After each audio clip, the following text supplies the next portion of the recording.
Hey there, Riley Car Guy here, and today, let's tear down a VQ40.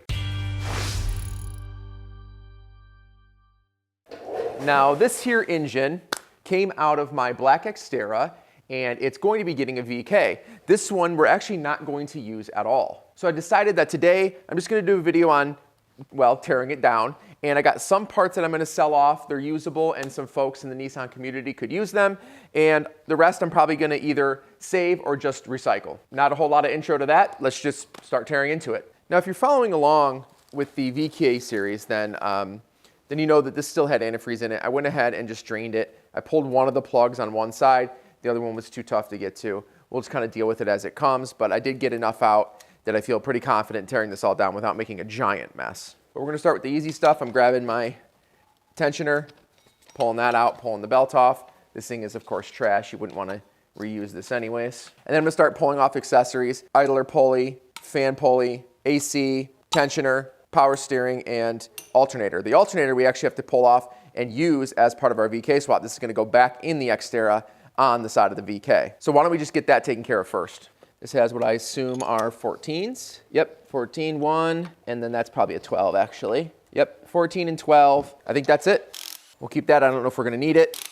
These are usually like pinched in here too, so just gotta pull it and kind of rock it off. There we go. We're gonna set that aside with this little bolt here and this little bolt, so that way we don't lose them. Now let's just hope it works. Power steering is a 12, and I think that's a 10 up top. 11's too small, but 12's too big. What? Oh, that's because this is a 14 and I'm stupid. I put it in the wrong spot. Huh, very tight in here. It must be, oh. That's because it's still got a giant bolt in it. It's inside here. There we go. Wow, look how tiny that thing is. It's a little guy. Now, if you need something off of this, don't hesitate to reach out to me. My information is in the description down below. Now, what's fun is this engine's kind of a mystery. Duncan said it has a sort of a weird history, and the guy he bought it from was a bit of a character. I've already found a couple strange things, but I'm pretty excited to see what sort of story that this thing tells. For instance, I know that the front timing cover's been off, which is usually a good sign with the VQ40, and some of the dead giveaways are things like this. So around this bolt here is a ton of RTV, and you can see it kind of gooped up top as well, all the way around the timing chain cover. So this has for sure been off. I'm assuming that just means they did secondary timing chain covers or, and you know, new chains and whatnot, so. Just yesterday, I broke my Milwaukee ratchet and had to send it out for service. So I don't think I did anything wrong, but I'm gonna start using this stuff with kid gloves. All right, there's our fan pulley. That feels great, actually. Jesus, how many bolts are there? So it looks like there's 4 total now. Yep, there it goes. And before I let this go, there is a, oops, well, never mind. There's a little electrical connector we want to pull off. There it goes. All right. It might still work, it's just really ugly. This thing's coming apart fast, I love it. I'm grabbing my oil drain pan so I can ditch, of course, the filter, and I'm gonna drop these lines. Whoa, that oil is pretty dang thick. Wow, that looks like molasses. Not my problem. Whoops, got a little coolant in the oil. My bad. What's interesting about this engine is just how much stuff has been replaced. So you see stuff like this non-standard hose clamp down here. And like over here, there's a hose that's taped up. Up here, there's all kinds of stuff. I think there's loom up there that's been redone with electrical tape. So it's kind of interesting, but I'd venture to guess that whoever worked on this was certainly not a professional. But I'm gonna drop this. But I'm just gonna grab the 2 coolant lines that run down to the oil cooler, pop those off. Just throwing bolts back in, like I always do. Now I'm tearing apart one VQ40 from one Xterra, but you know who has access to a ton of different Nissan OEM parts? Nissan Parts Puller. If you need OEM parts for Nissan trucks or SUVs, definitely check them out. Their information is down in the description below. These 2 hoses up front wrap around to 2 hard lines on the left side of the engine here. So I'm gonna pop those off as well, just get them off the front, because we're gonna end up taking the timing cover off here pretty soon. These are particularly stubborn little bastards here. The clamp, it's like the clamp is too small for it or something. There we go. Awesome.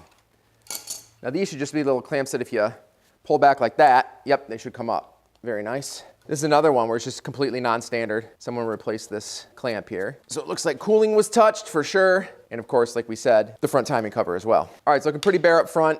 Let's start taking some stuff off the top because it's a hot mess up there. So right off the bat here, let's get the junk that I just literally threw on it when we were pulling it.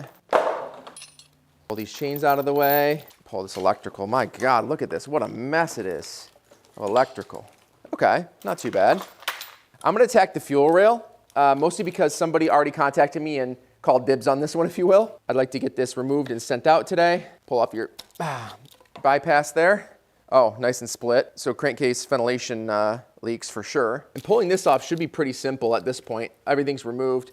I just have to pull the injector connectors off, and then looks like 4 bolts, and then we just pull it up with the injectors in it. Now here's what I was talking about earlier. Take a look at this. Look at the connectors for the injectors over here, and then the connectors over here.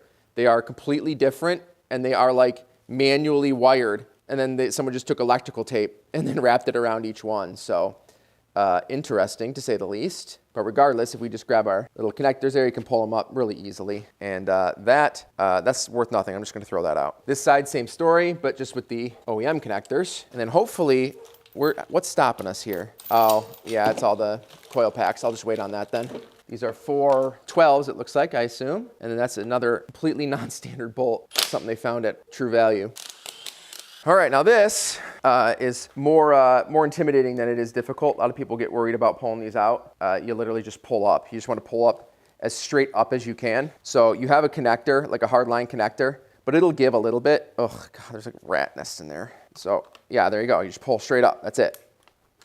Done, nothing crazy about that. And that, along with all of the injectors, is going out to Chad. So thanks, Chad, for picking that up. Looks like you have a lot of cleaning to do, buddy.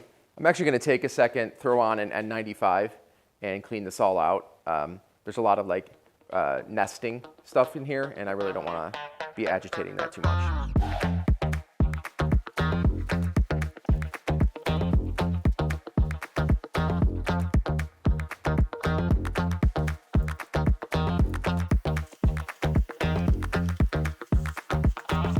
All right, I'm finding all kinds of stuff down there. Nuts and bolts, like little pieces of hose. What's that? It's another bolt right here. That's the intake manifold for sure. They weren't shy about letting stuff drop down there. Looks like another series of 12mm bolts, 2, 4, 6, 8. I'm particularly interested to get to the cylinders because Duncan said that, I think he said it smoked when he drove it. So that'll be interesting to see what's going on. I doubt anyone would need this, but I'm sure it could be cleaned up well. All right, so just more piles of stuff. Sorry, I'm leaving my mask on for now, so it's probably annoying to listen to me. But yeah, oh yeah, definitely a large nest in here. Let's yank the coil packs and pull the valve covers. Another couple bolts that people just found lying around. That's not the original. Someone was real prone to losing bolts. I'm gonna assume these coil packs are good. Duncan didn't mention any misfire when he drove it, so hopefully these are all sparking just fine. But I'm just gonna pull them out and then pull the electrical connector off and set these aside. Take a look at this. What is that? Is that like a plug or something? That's like an Audi belly button or something? What is going on there? If you push it back in, yeah, maybe it was flipped inside out. Strange. All right, other side. With all that, we can pull most of the electrical. There's a little valve up here. What else is up here? The line that went to the AC is down here as well. So I'm gonna remove a couple clips and hopefully we can pull that away. Just a little like, not Christmas tree style, but they're the cone-shaped ones that have the little clamps that come out. Pull all that back. There's a ground, 2 grounds. Weird, okay. And with those away, yay, this will peel right off. This side's free. All right, we're unraveling a little more of a story here. If you look right here, you'll see a knock sensor that has been completely ripped off. The wires are just gone. And previously, it looks like this has been glued together. So I'll pull that off and show you. Look at that beauty. So there's not even a connector on it. Someone ripped out the cables, wired them into the knock sensor, and then basically just RTV'd them in. And this wire's just been severed. It looked like it has maybe some really old electrical tape on it or something melted down on it. Yikes. Probably vinyl electrical tape. We're gonna have to clean up the right side of the engine before we pull our valve covers. Still a lot over here. More like breather hoses and whatnot. And then here, what do we got here? We have our coolant, what is that? Coolant temperature sensor probably. Yes, that's what that is. Pull that out. Good old Chad actually has dibs on that as well. I'm gonna pull that off for him. In fact, I'll do that before I break it. That actually looks pretty great. Here it looks like we have our cam position sensor, most convenient location possible. There it goes. God, that was a pain even having access to it. Stupid thing. Underneath we have a connector for the knock sensors. That's kind of nice. You can pull that away and leave the knock sensors in place, or what's left of them, and then pull this out. All right, other than fighting with this chain, we have this sucker out. Let me, okay, could it be a little longer?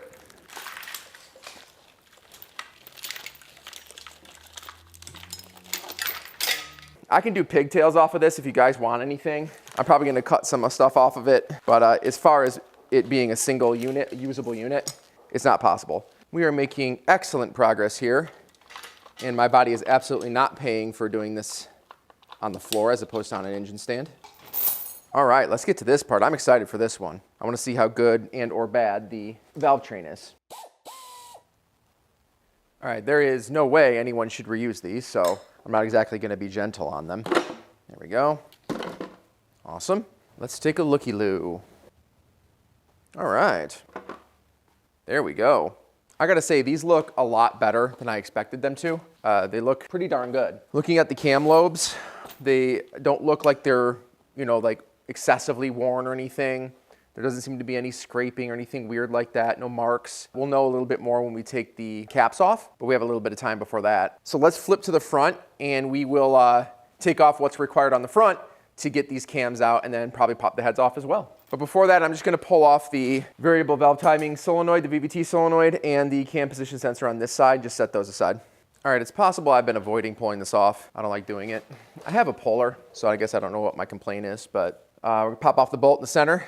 That's gonna be, actually someone asked this online. I can probably answer it now. 19, all right. The problem with this is that it's gonna spin freely, right? At least we hope. Oh yeah, oh, we got compression. So I guess we have to hit it with this guy.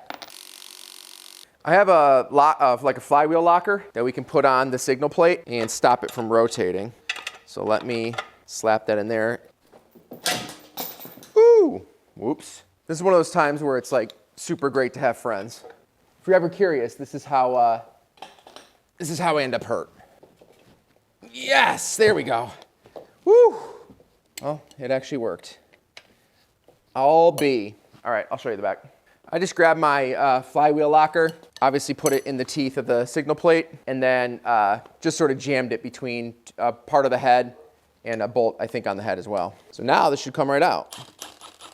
We're gonna leave it part of the way in so we can go get our little pulley puller and yank this sucker. It's kind of nice. They leave a little divot for you in the center, right?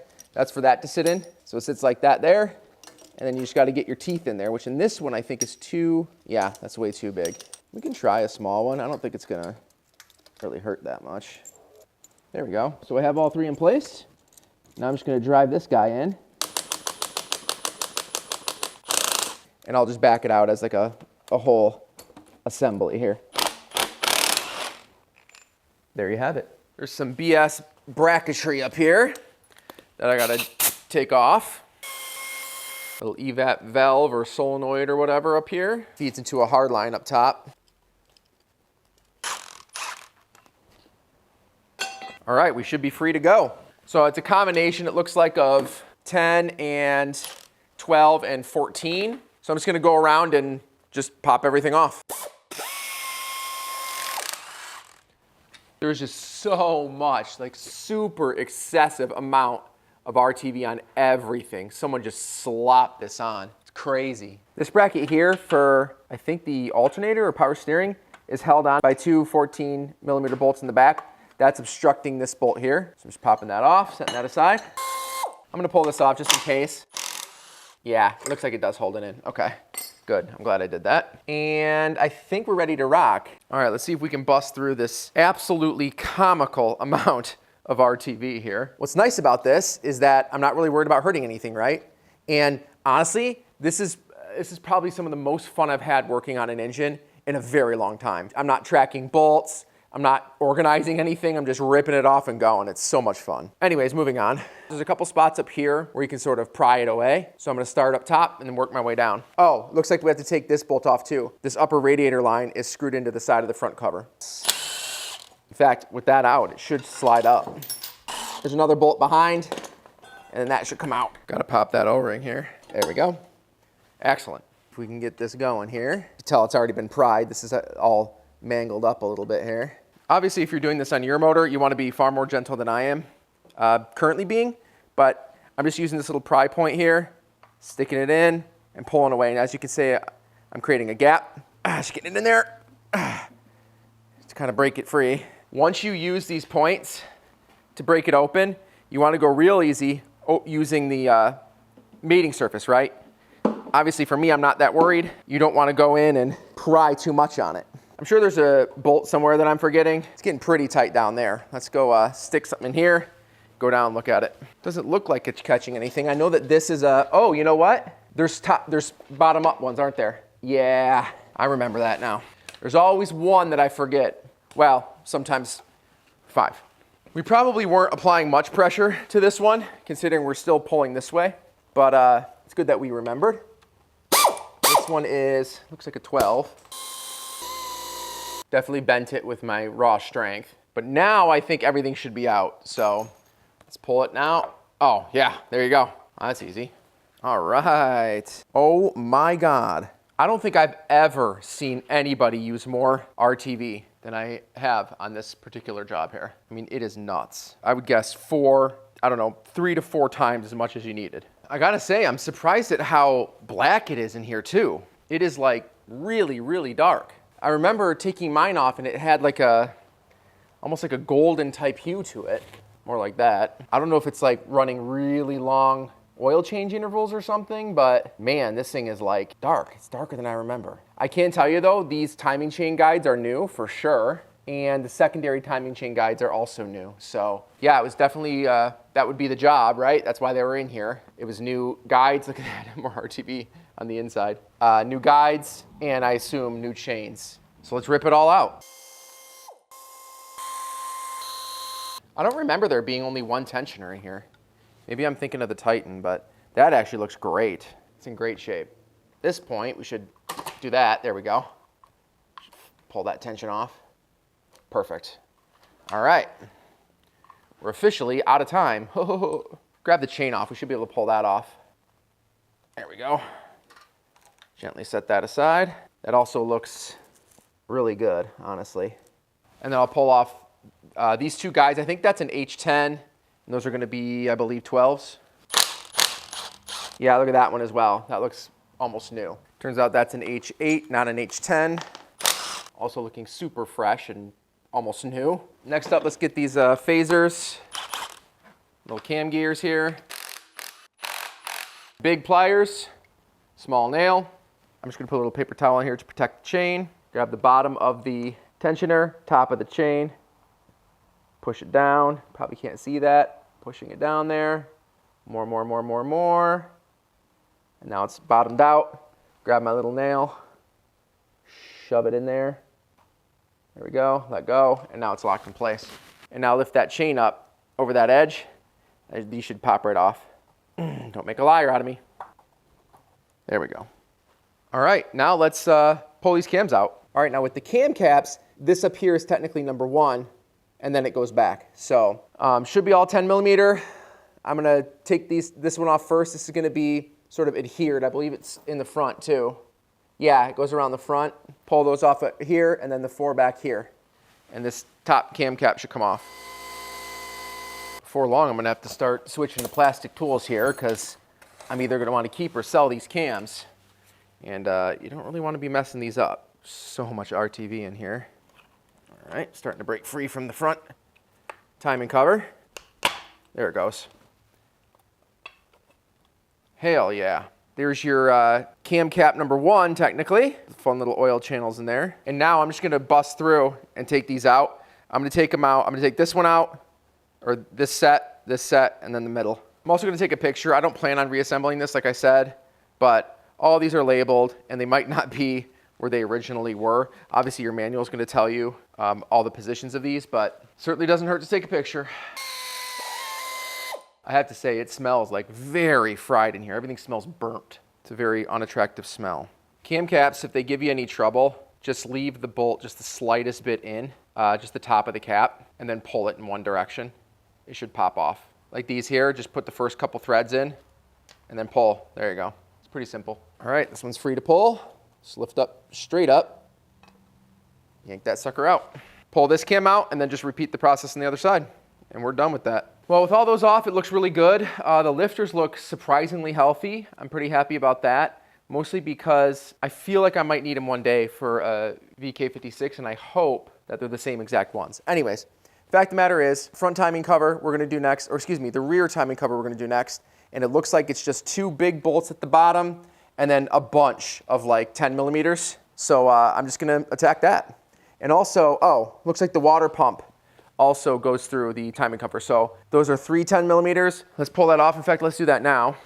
As an OEM water pump, so it's either original or they actually bought the OEM replacement. Doubtful. Now there is a process for taking these off. You can get a bigger bolt and put it in there, and it actually presses against the other set of threads. I don't remember which one it is though. This one? Yeah, I think it is. Yeah, so I used one of the bolts from the front timing cover. Hopefully there's 2 that will fit. And then you just take turns on these, you know, drilling them in. There we go, just like that. And we'll let that pour into the oil pan because I don't care. All right, get it over with, cry it out. Oh, this is interesting. I'm basically bathing in this shit now. Take a look at that. Yikes, a lot of grime. Looks like they ran like actual water in this at some point. But on the bright side, look how shiny it is in there. That's pretty cool. Well, I got antifreeze everywhere. I tried to get as much as I could into the oil pan, but it's pretty serendipitous that today my package from Super Clean came in. So I'm gonna use some floor absorbent, get this on here, and soak it up. I like this stuff a lot more than the powder stuff. It's the powder stuff, although you did see a little dust here, this stuff creates a lot less dust, a lot less grit everywhere. So we'll let that sit and I'll be able to sweep it up later. If you like this stuff, you can get it pretty much anywhere. I think Walmart even sells it, but also there'll be information in the description below. All right, with that out, let's just crank through all these 10 millimeters, take out our 2 either 12 or 14s down here, and then hopefully this cover will come off. Just gonna go around and check one more time. I don't even think I see one more bolt at all to take off. I doubt these oil galley covers go straight through, right? They must, yeah, they're probably in here. I'm gonna look in the back as well. I don't know if there's anything, you know, going from the back into the front of it. Doesn't appear to be so far. All right, it all looks good. Let's give this a try. I think if I just whack it with the mallet, it'll work. Hey, hey. That wasn't too bad, now was it? Here's the back of that. Well, all right, at this point, let's pull the heads. All right, on our cylinder head, on this side, the left side, we have to remove our oil dipstick tube and the water hose in the rear. And I think everything else will come off with it. So in the back here, there's just 4 bolts on this little water hose. There we go, awesome. And then this one, I believe, might be a 10. Now these, I believe, are the H10s. So let me grab that.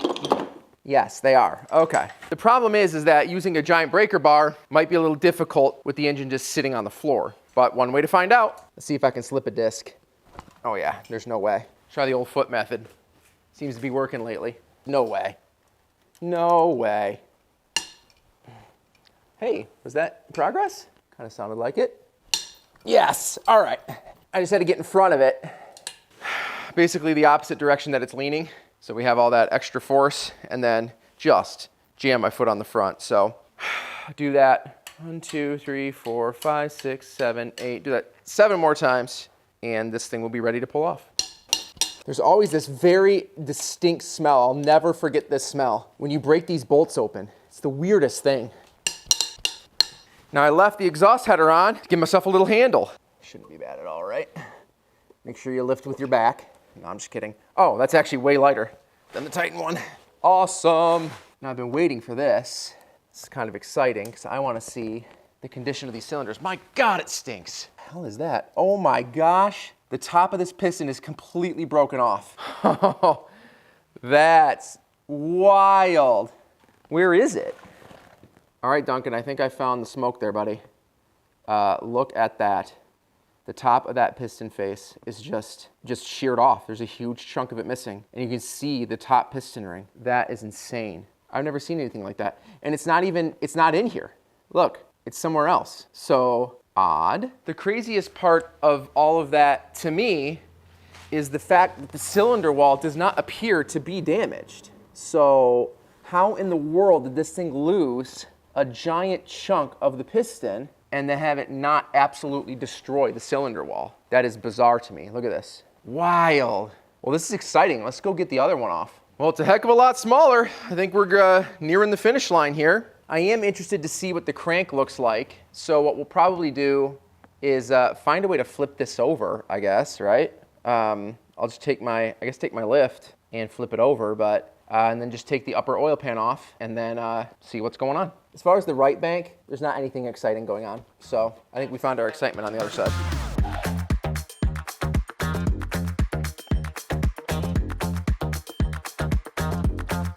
I'm honestly shocked that it went that well. That was like the first thing I tried. All right, let's get going here. It's actually my birthday today, and I have a birthday dinner to get to. So we're gonna blast through this. I have 2, 4, 6, 8, 9 bolts for the lower oil pan. I could probably skip the lower oil pan, but when I disassembled the Titan, I found some fun stuff in there. So hopefully this one won't disappoint. And no, there's nothing. But there is absolute sludge.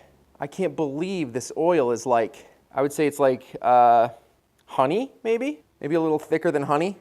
If you watched me separate the engine from the transmission, then you know that there was a little metal panel here. And normally you would sit, under the car and you would pull that out. Then you would have access to the 4 bolts that hold on the torque converter. So I'm going to, again, put my flywheel locker on here. And we're gonna have to go that way. There we go. And luckily, this is just gonna spin freely. So we'll just spin it and then get the next one. And then do that another 2 times and this thing should be off. There we go. That should pop off now. Woohoo! Damn, that thing's heavy. I think that thing was heavier than the cylinder head. All right, here it looks like we have about 1, 2, 3, 4, maybe 10 and 11 in here. Bolts holding up the upper oil pan. And I'm just gonna go around, pop all those off, and we should be able to pull this off. Oh, there is one under the oil pressure sensor. So let's pull that off. Ooh, that's really in there. All right, looks like there's a couple pry spots. One right here specifically. Get a screwdriver in there and go to town. There it goes.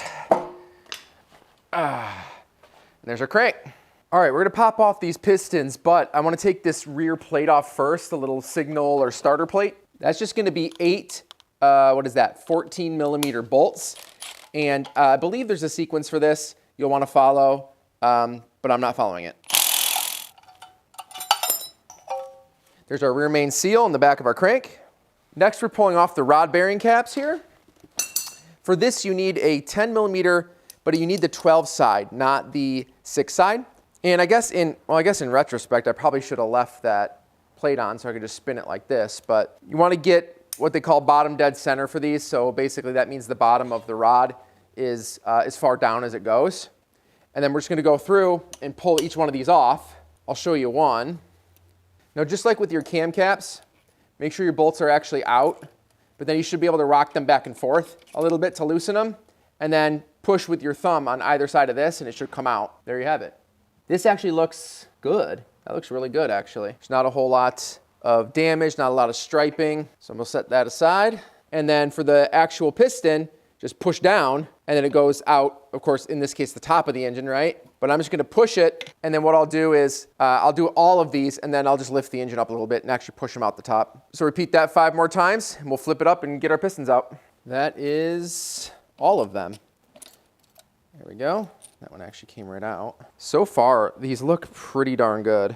I'm keeping them organized and I'm gonna put them back with their originals. I doubt anyone's gonna want these pistons or rods, but why destroy them? I'm gonna lift this side up and pistons are probably just gonna fall straight out actually.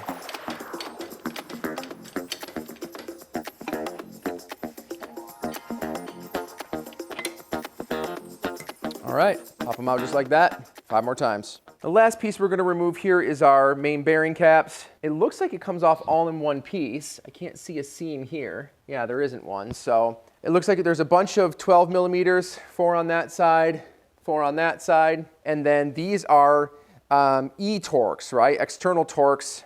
So those are gonna be E14s. I had to buy that kit specifically for the Titan rebuild that I did, the VK56 rebuild. And if you need those bits, I'll put them down in the description down below. All right, those are out. And I am gonna run an impact on these. Hopefully, I mean, these should probably down real tight, but hopefully my impact will pop them right off. Oh, it just occurred to me, these are, the E14 is 3/8, so I'm not gonna run that on the impact. I'm tired of breaking like little downsizers. I'm not gonna run it on an impact, but I am gonna downsize it on my breaker bar and just really hope I don't break the downsizer. Okay, okay, good. I think I'll be all right. Just gotta do it 15 more times. The block's getting light enough that it's just all over the place now. All right, now just run them out with a drill. Just occurred to me that we should probably take the oil pump off. There is 3 bolts on that, all 10mm, so grab those. Looks like the front of the crank got a nick on it, so this thing wouldn't slide off. I had to really wallop it, so there you go. I'm really hoping they gave me an area to pry. Doesn't really look like it. Right here maybe, but that looks pretty kind of risky. I'll break that. I suppose it doesn't matter. Oh, never mind. Very cool. It looks like they put in these threaded holes with a plate on the back to drive against. Pull it off. Oh, that's smart. I'll show you a picture of that. It looks like there's 3 of them in 3 spots around the edge. Just grab like a random bolt off the ground. Yeah, there we go. Of course, it's the ones that held the pan in the first place, right? So I'm gonna put those in place and then we can start driving down on it. That's a great design. Of course, I say that before I actually use them, right? Oh yeah, that is nothing. Is there one over here? Oh yeah, there is one over here, but I'm not gonna use it. Yes, there we go, it's free. Pull it off. Oh God, the stink.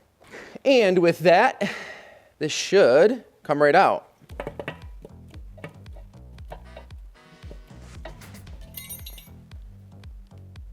And that's the crank of a VQ40. Well, what an adventure this was, and what an unbelievable mess. This is far and away the dirtiest my garage has ever been, any of my garages, but it was absolutely worth it. I really wanted to see what was going on with this thing, and there was definitely some weirdness, especially that piston. Being that there was no material in the actual cylinder, the only thing I can possibly imagine is that someone broke it while it was being installed and then just decided to leave it that way.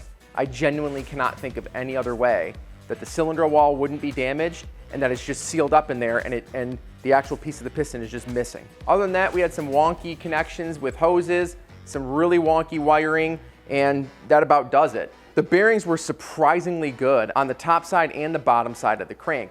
Not to mention, the crank itself looks absolutely amazing. This thing supposedly has more than 200,000 miles on it, and honestly, you could convince me that crank has 100 on it. Duncan mentioned that there was a slight knocking, that it was potentially a wrist pin. I very quickly, played with the pistons and I couldn't find anything right off the bat. I'm sure there could be something going on there, but that's a little out of my league. I don't have any idea how to actually dig into that stuff. But that was it. This is probably gonna be at least a 30-minute video, so I apologize. And if you're still here, wow, thank you so much. Be sure to subscribe to the channel for more content, well, sort of like this, but how-to content on the Xterra and the Titan. And that's it. I have an absolute ton of cleanup to do, so we'll see you in the next one.